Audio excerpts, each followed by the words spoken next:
how can we balance, in your opinion, thoughtfulness and intentionality with the issues a lot of us think can't wait any longer?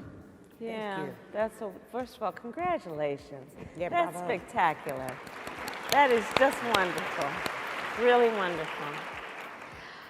So it is about understanding that, you know, the intentionality, right? It's about truth, right? And it's about knowing that truth must be spoken even when it makes people uncomfortable. So there is that part of it, which is about, you know, right now in our country, there are a lot of folks who rightly are very distrustful of their government, its leaders, and institutions. And we need to deal with that. And we need to acknowledge it. And I think that's part of your point.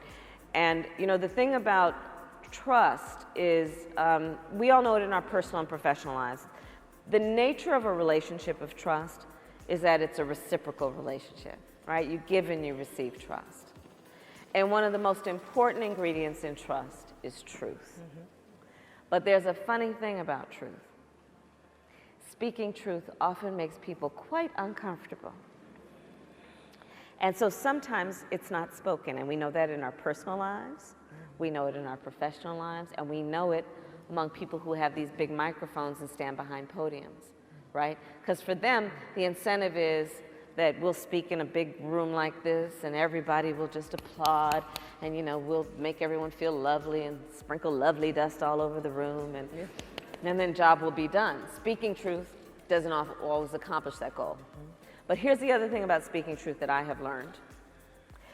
Yes, people will walk away from that conversation, you know, saying, you know, I didn't particularly like what I had to hear, but they will also walk away from that conversation knowing it was an honest conversation. And so part of the engagement, to the point of your question, has to be about us, all of us as leaders, speaking truth. So then you're looking at me, Kamala, well, what are some of the truths you have in mind? Okay, here.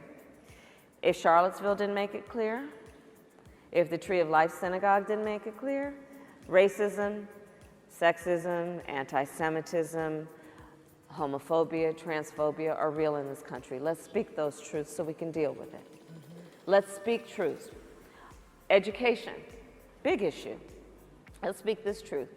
We're a society that pretends to care about education, but not so much the education of other people's children.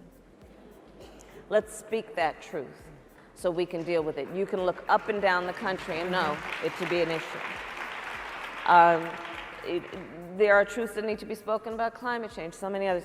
And so part of how I think about it is that we have to bring folks together around speaking truth, but also around the commonality of these issues. And I think that is very powerful, and it will resonate as being an honest conversation, which will inspire trust. Thank you.